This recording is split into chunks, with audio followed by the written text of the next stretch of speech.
At 0800 on the morning of June 16, 1943, Captain Jay Zeamer sat in the freezing cockpit of a bomber that was officially meant to be scrap metal. He was cruising at 25,000 feet above the Solomon Islands, where the air was thin and the temperature sank to 40 degrees below zero. Inside the aircraft, the heater didn't work. The metal skin was cold enough to scorch bare skin, and the engines shook so violently they rattled the fillings in his teeth. Zeamer stared through the scratched plexiglass at the sharp green ridges of Bougainville. He knew that somewhere below, concealed in the jungle, were thousands of Japanese troops and an airfield crowded with Zero fighters.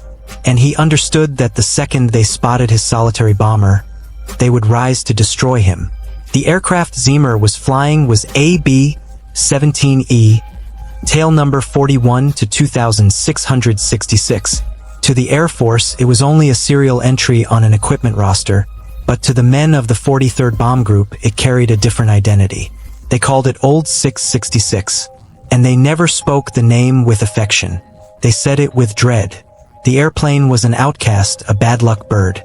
It had earned a reputation for being shot to pieces, getting lost, and limping home riddled with more holes than solid metal. It was a Hangar Queen parked at the far end of the runway, dripping oil and collecting dust because no rational pilot wanted to take it up. In 1943, a B-17 bomber was supposed to be a fortress, a massive four-engine machine designed to haul tons of explosives deep into enemy territory. It bristled with machine guns and was engineered to absorb punishment. But Old 666 was worn out. It had flown too many sorties and suffered too much damage. The frame was twisted. The engines were exhausted. It was heavy, sluggish, and handled like a school bus riding on flat tires. The other pilots in the squadron steered clear of it like an infectious disease. They called it a coffin with wings and joked that its final destination was the bottom of the ocean. But Jay Zeamer wasn't an ordinary pilot, and he didn't care about reputations. Zeamer was a misfit. In the rigid, disciplined environment of the Army Air Forces, he was a problem. He failed to salute correctly. He slept through briefings. He wore his uniform as if he'd just rolled out of bed. He drifted from squadron to squadron because no commander quite knew what to do with him. He was a superb pilot, yet he possessed a rebellious streak a mile wide. He had no interest in tight formation flying or obediently following a lead ship. He wanted combat. When Zeamer arrived in New Guinea, he couldn't secure a crew or an aircraft. No one wanted to fly with the screw-up, and no one was eager to hand him a brand new B-17. So Zeamer did the only thing available to him. He headed for the boneyard. He walked to the edge of the airfield where Old 666 sat in tall grass, waiting to be dismantled for spare parts. He studied the battered fuselage, the oil streaks along the wings, and decided that this wreck would be his war chariot. Experts laughed at him. Maintenance officers insisted he was wasting his time. They said the airplane was a lemon, a cursed heap of aluminum that would never perform properly. Repairing it, they claimed, was like putting a bandage on a shattered leg. But Zeamer ignored them. He wasn't searching for something that looked good in a parade. He was searching for a weapon. He gathered a crew of fellow outcasts, men overlooked or rejected by other pilots. They called themselves the Eager Beavers, a tongue-in-cheek name for a group always volunteering for the missions nobody else wanted. Zeamer and his crew didn't merely repair the airplane. They transformed it. Zeamer understood that the standard B-17 had vulnerabilities, and the greatest was the nose. German and Japanese pilots knew that attacking head-on exposed a weakness American gunners struggled to counter. The nose carried only a single small .30 caliber machine gun that had to be shifted between windows. Against a fighter screaming in at 300 miles per hour, it was little more than a pea shooter. Zeamer decided to rewrite the equation. He combed through scrap piles, salvaging machine guns from wrecked fighters and crashed bombers. He didn't request authorization. He didn't complete paperwork. He simply took what he needed. One by one, he bolted extra guns onto Old 666 until it resembled a flying pincushion. He swapped the light .30 caliber guns for heavy .50 caliber machine guns, weapons that fired finger-thick bullets capable of punching through engine blocks and ripping wings apart. He mounted twin .50s in the waist positions and installed additional guns in the radio compartment. But his crowning achievement was the nose. He fitted a fixed .50 caliber machine gun directly in front of the cockpit, operated by a trigger mounted on his own control yoke. It was unheard of. A bomber pilot was expected to fly the aircraft, not fire the guns. But Zeamer wanted to point the entire plane at the enemy and shoot like a fighter pilot. When he finished, Old 666 was no longer just a B-17. It was a battleship. A standard bomber carried 13 machine guns. Zeamer's carried 19. It became the most heavily armed bomber in the Pacific theater. The added weight was tremendous. The plane was already aged and weary, and now it bore hundreds of extra pounds of steel and ammunition. Engineers argued it wouldn't get off the ground. They warned it was too heavy and too unstable. They labeled it a Frankenstein monster that broke every safety rule in the manual. Command despised it. They called Zeamer insane and insisted the added weight would make the aircraft too slow to stay with the formation. Zeamer replied that he had no intention of flying in formation. He intended to fight. On flying solo, he maintained that the added firepower was the only chance they had of surviving the long, isolated reconnaissance missions he kept volunteering for. And that is why, on that freezing morning in June, Zeamer was alone above Bougainville. The assignment was essentially a suicide mission. Headquarters required detailed photographs of the Japanese airfields to prepare for the coming invasion. They needed the locations of bunkers, anti-aircraft positions, and the number of fighters parked on the strips. To capture those images, an aircraft had to fly straight and level directly over the objective. Couldn't weave, couldn't evade. For nearly 20 minutes, it had to remain a steady, predictable target. Zeamer volunteered because no one else would. He understood the danger. Bougainville was the most heavily fortified Japanese stronghold in the Solomon Islands. It was a fortress. The Japanese had radar, heavy anti-aircraft guns, and a squadron of elite Zero fighters assigned specifically to destroy American bombers. As Old 666 droned toward the island, Zeamer checked his gauges. The engines were running hot. Oil pressure fluctuated. The aircraft trembled in rough air, the heavy nose sagging under the burden of extra guns. In the nose compartment, his bombardier, Joe Sarnosky, inspected the twin .50 caliber machine guns they had mounted through the forward plexiglass. Sarnosky was Zeamer's right-hand man, a hardened kid from Pennsylvania who trusted Zeamer more than he trusted the army. He knew the strategy. When the Zeros attacked, they would come head-on. Zeamer glanced at the fuel indicator. They were 600 miles from base. They were completely alone, no fighter escort, no backup. If they were shot down, no one would be coming to rescue them. The Pacific stretched beneath them, vast and empty, a blue grave waiting to swallow them whole. Then the top turret gunner's voice crackled over the intercom. Contacts, 12 o'clock high. Zeamer looked upward. Against the deep blue sky, he spotted sunlight flashing off metal. It wasn't one aircraft. It wasn't two. It was a swarm. Sleek shapes broke formation at patrol altitude and wheeled toward the slow-moving bomber. They were Zeros, the Mitsubishi A6M, the most agile fighter in the world. Fast, lethal machines piloted by veterans who had honed their skills in China and across the Pacific. They saw the lone, battered B-17 plodding along like a lost whale. They must have smiled. They knew the bomber's weakness was the nose. They knew precisely how to destroy it. Zeamer counted them as they pitched into their dive. 5, 10, 15, 17. 17 fighters against one bomber. The odds were absurd. Experts would have advised Zeamer to turn back, to dive for cover, dump fuel, and run. A single B-17 had no business engaging an entire enemy squadron. It was a death warrant. But Zeamer didn't veer away. He reached down and flipped the switch, arming the fixed gun in front of him. He tightened his grip on the yoke and stared at the descending swarm, angry hornets dropping from the sky.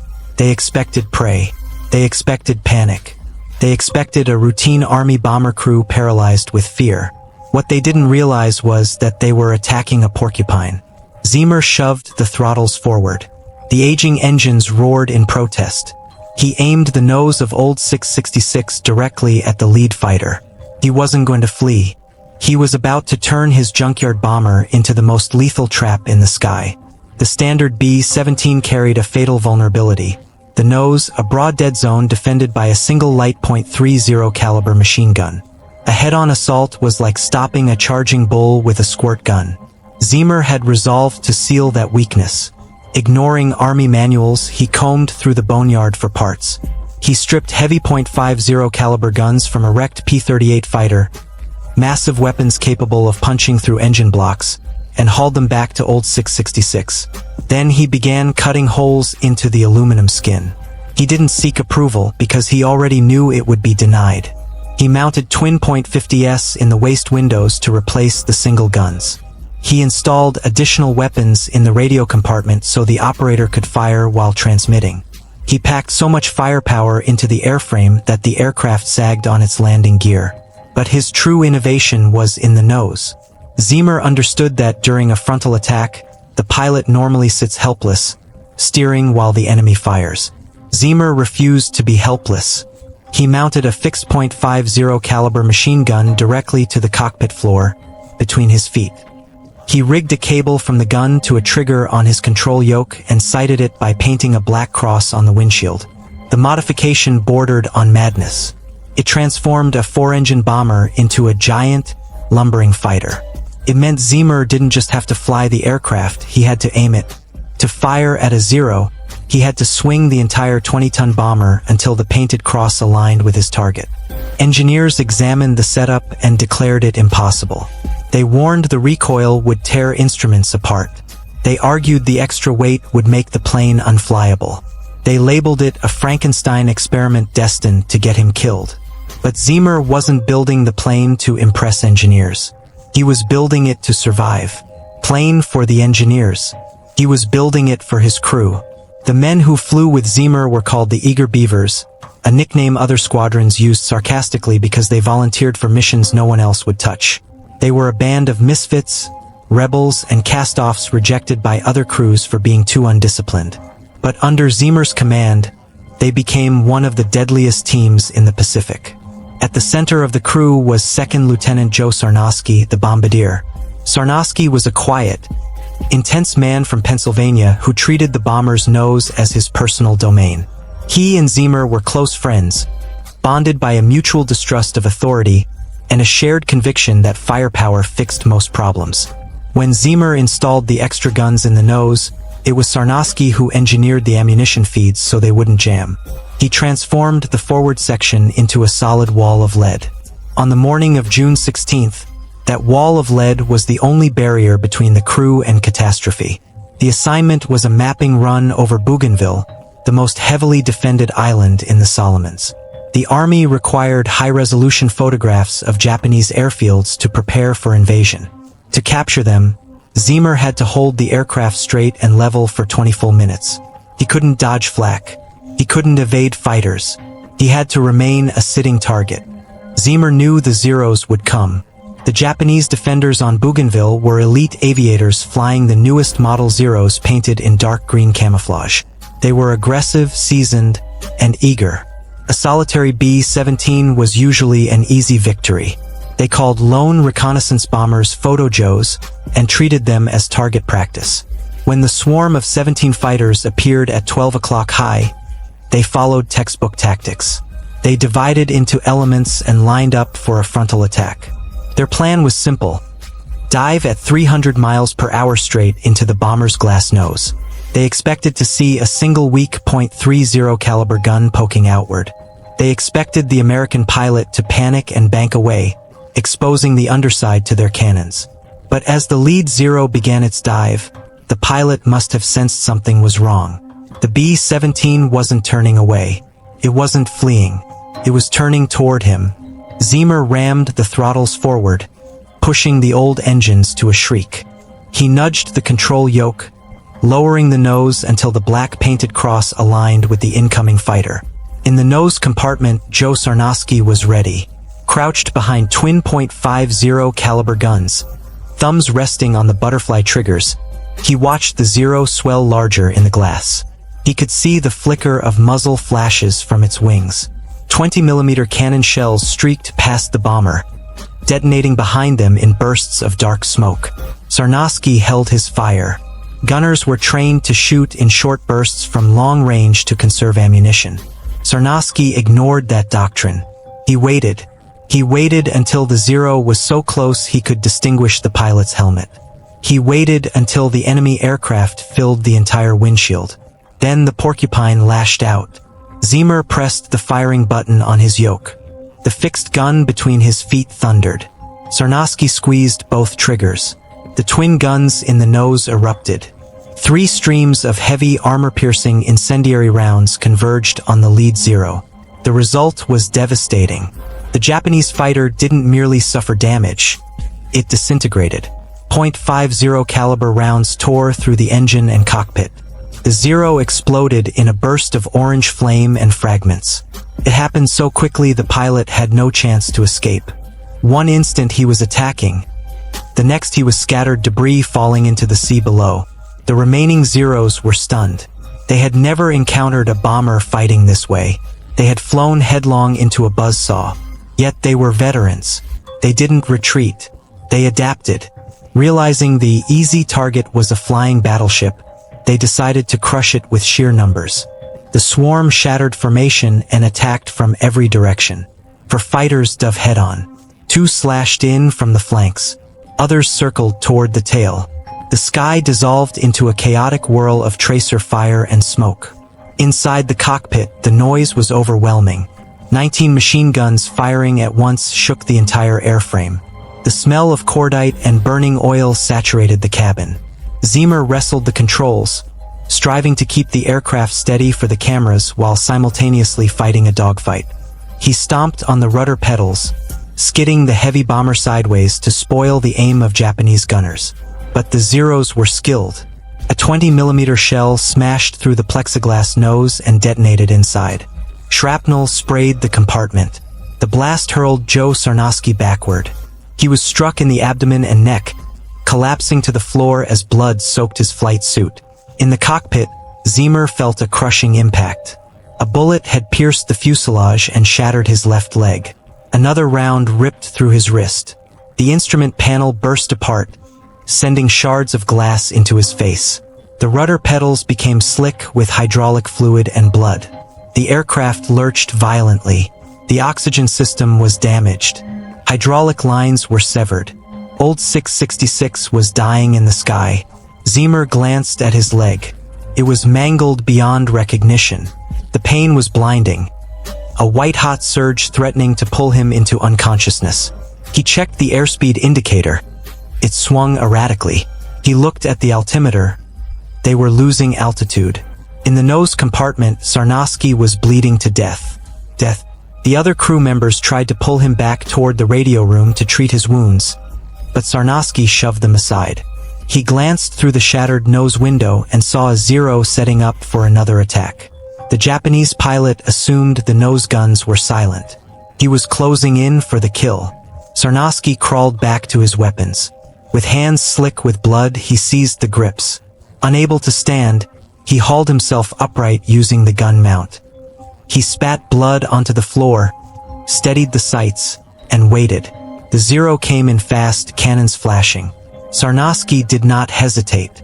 He squeezed the triggers and held them down. The twin .50s thundered once more. Tracers ripped outward and struck the Zero at the wing root. The wing tore free, and the fighter spun wildly before plunging into the ocean. Sarnowski collapsed again. He had nothing left to give, but he had bought them precious seconds. Zeamer battled the darkness creeping into his vision. He gripped the control yoke with his good hand and understood the fight was far from finished. 2 enemy fighters had fallen, but 15 still circled. And now their Frankenstein bomber was bleeding. Control cables were damaged. Flaps were shot away. The interphone system was dead. The enraged Japanese pilots regrouped for a coordinated strike. They intended to hit Old 666 from every direction at once. They could see the smoke trailing from its engines. They could see the punctures along the fuselage. Like sharks scenting blood, they circled tighter. Zeamer checked his watch. The mapping run had barely begun. They still had 15 minutes of straight and level flying before the photographs would be complete. If he turned back, the mission would fail. If he turned back, Sarnowski's sacrifice would mean nothing. He clenched his teeth against the pain and pushed the throttles forward again. He would not retreat. He would finish the mission. He would capture the photographs. And if the entire Japanese Air Force wanted to stop him, they would have to rip through every inch of aluminum and steel on old 666 to do it.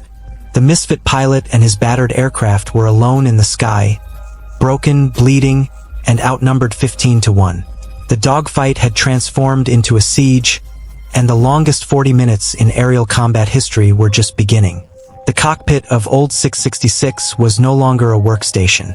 It was a slaughterhouse. Captain Jay Zeamer slumped in his seat, flight suit soaked in blood. The round that struck his left leg had shattered bone and severed muscle. Another had torn apart his wrist. In any ordinary setting, a man with such injuries would be in shock, lying on a stretcher beneath heavy morphine. But Zeamer's world was not ordinary.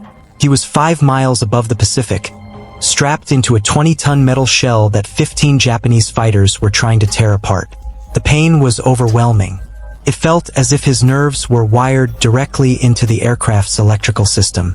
Every time he moved his ruined leg to work the rudder pedal, a surge of white-hot agony shot up his spine. Every time he pulled back on the yoke with his damaged hand, his wrist burned. Yet he could not release it.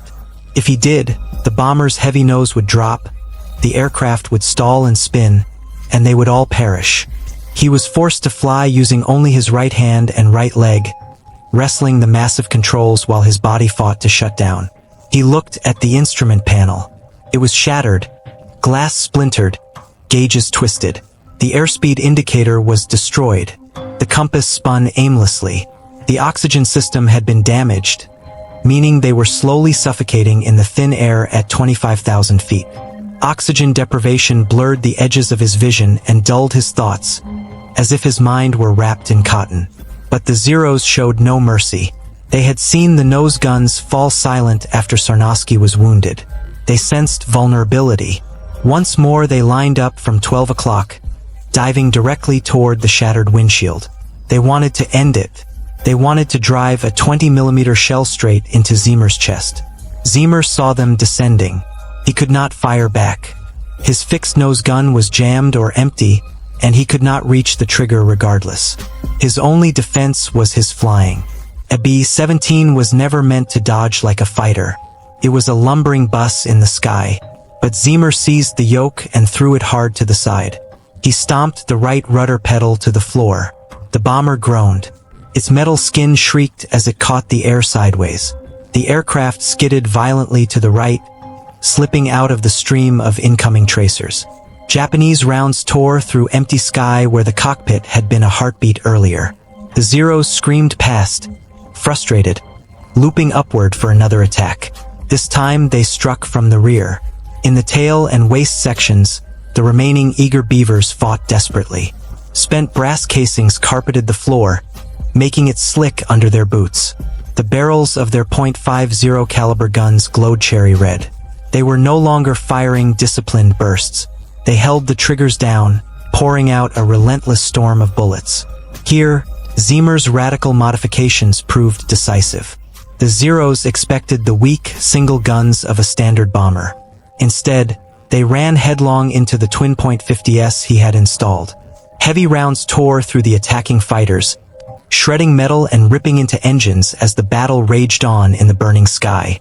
Through the thin Japanese armor, one Zero took a strike to its fuel tank and detonated in flame.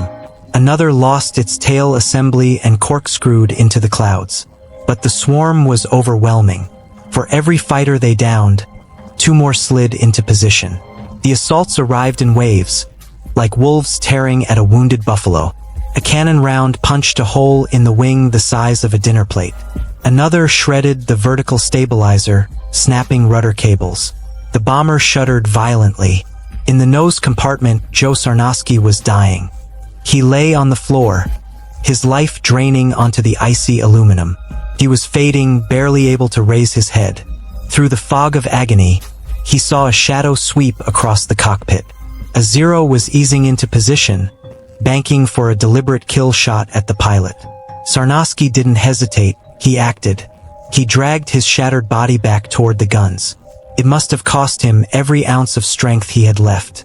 Pulling himself upright, he gripped the twin .50s and aimed them at the incoming fighter.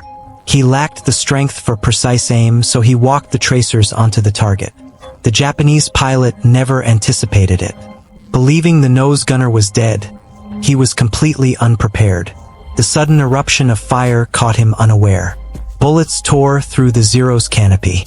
The fighter rolled inverted and plunged toward the ocean. It was Sarnowski's final act. He slumped over the guns, his mission fulfilled.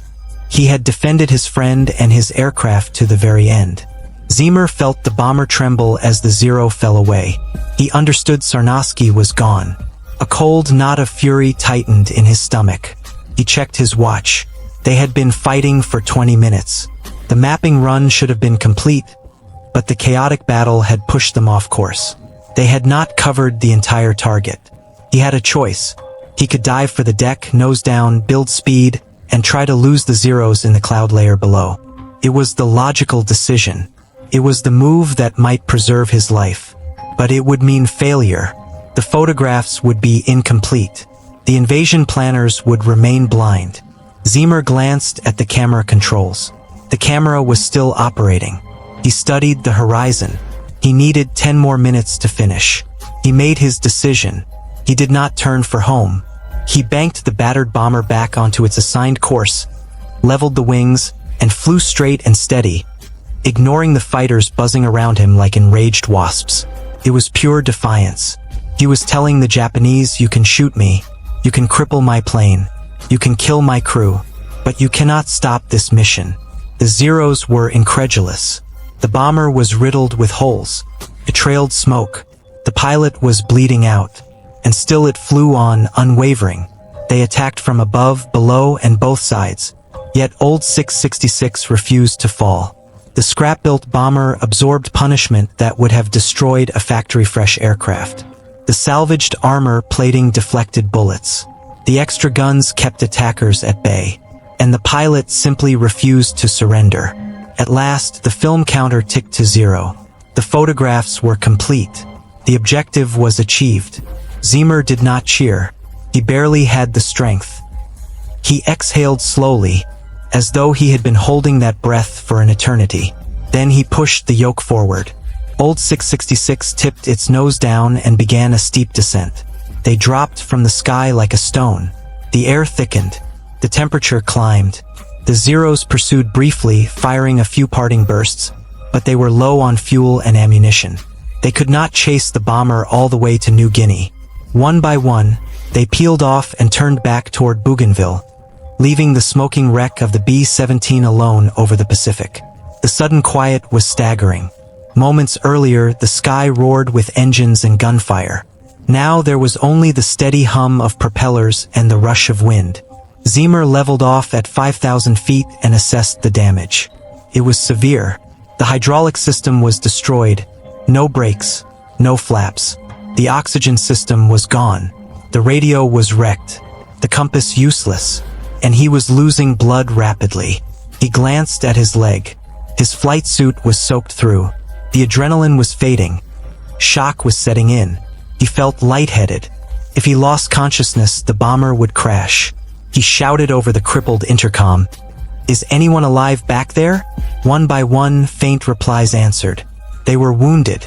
The top turret gunner had taken a round to the leg. The radio operator was injured. But they were alive. They had survived the swarm. They had destroyed 5 Zeros, a record for a single bomber on one mission. Yet survival was not victory. They were still 600 miles from base. In a damaged bomber, that meant a 4-hour flight. Zeamer had to remain conscious for 4 hours. He had to keep his hands on the yoke and his foot on the rudder while his body begged for darkness. He fixed his eyes on the horizon. He chose a cloud and flew toward it. Then another. He played mental games to stay awake. He imagined the cold beer waiting back at base. He pictured the experts who had insisted the plane would never fly. He thought of Joe Sarnowski lying silent in the nose. The crew tried to assist. The co-pilot, himself wounded, took the controls in brief intervals, though he hovered on the edge of consciousness. Others crawled forward to bind Zeamer's injuries as best they could.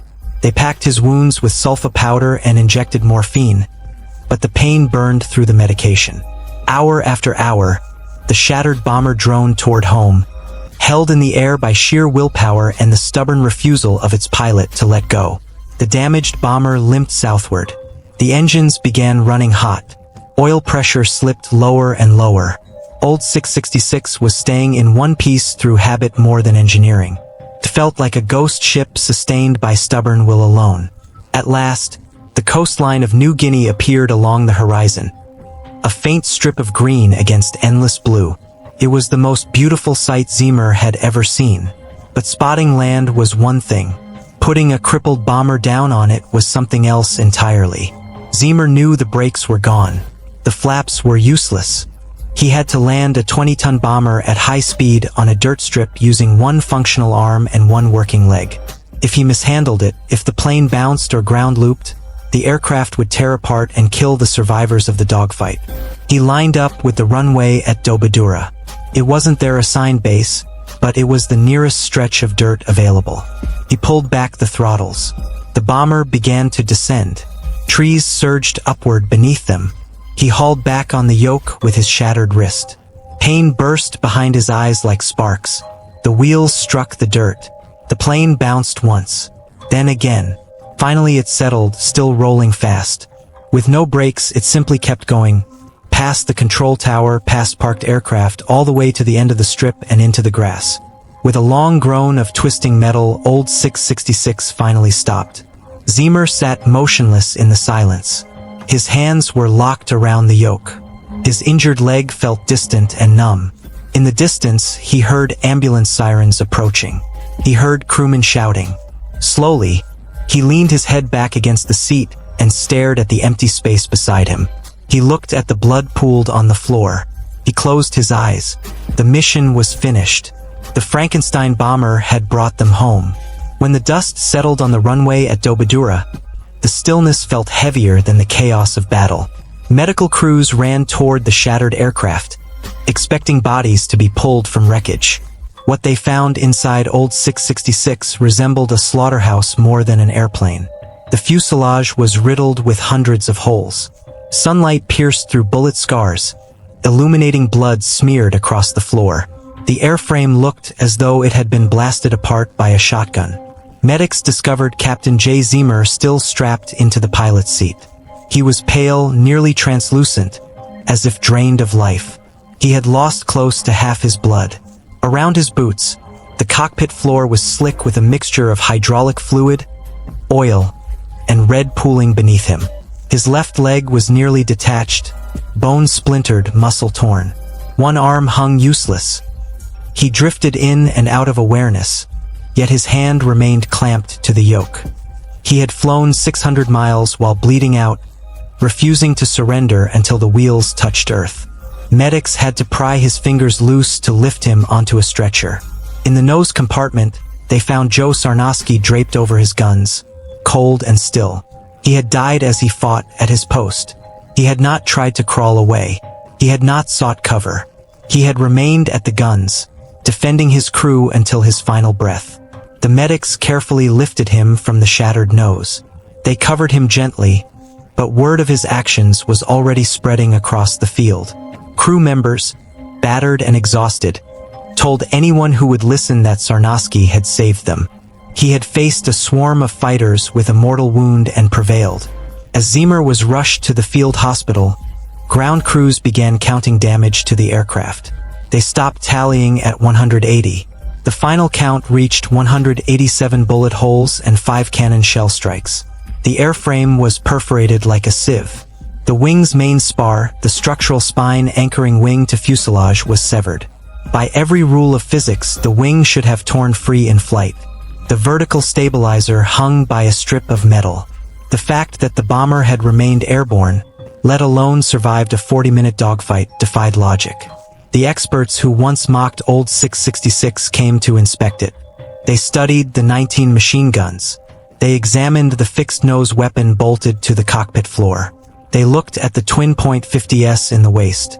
Quietly, they understood that their manuals had been wrong. The modifications had not made the aircraft too heavy to fly. They had made it too dangerous to destroy. The salvaged armor plate had absorbed rounds that would have killed the crew. The additional guns had built a defensive wall of fire that held the Zeros back. The vindication was undeniable. The reconnaissance film Zeamer risked everything to obtain was developed immediately. The images were flawless. Because he refused to turn away, because he flew straight and level through a storm of lead, the cameras captured every detail of Japanese defenses on Bougainville. Intelligence officers counted aircraft on the runways. They mapped bunkers. They identified anti-aircraft batteries. Those photographs became the blueprint for invasion plans. When U.S. Marines landed months later, they knew precisely where the enemy was positioned. Zeamer's mission spared countless American lives. But the price was steep. Zeamer spent the next year in hospitals. Doctors urged amputation of his shattered leg, insisting it could not be saved. He refused. He told them he would need that leg to fly again.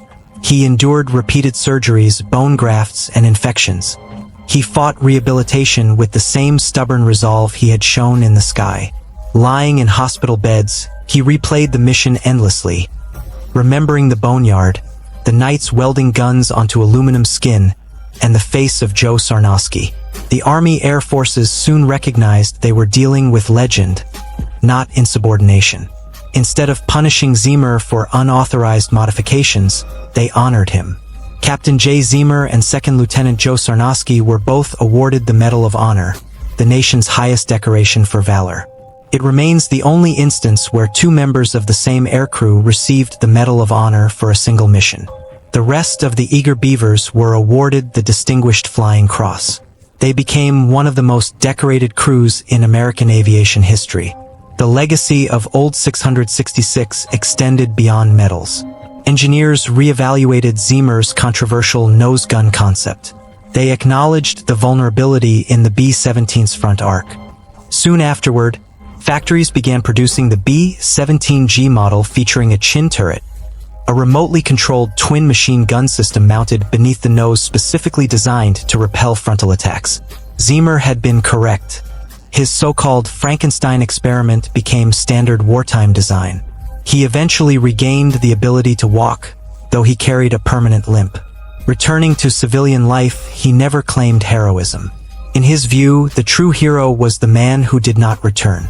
For the rest of his life, he made sure people remembered Joe Sarnosky, telling the story not to highlight his own flying, but to honor his bombardier's courage. Old 666 did not survive the war. It was too heavily damaged to fly again. Eventually it was scrapped, sent back to the boneyard where it began. Its aluminum was melted down, repurposed into everyday objects. Yet for one extraordinary, terrifying morning in 1943, it was the mightiest battleship in the sky. It proved that paint and polish do not create a weapon. The men inside do, and that leaves one question for aviation experts today. Zeamer broke every rule in the manual to build that aircraft. Was it brilliant field engineering, or reckless luck that happened not to fail? Share your thoughts below. Was Zeamer a visionary, or simply daring beyond reason? I'll be reading your responses.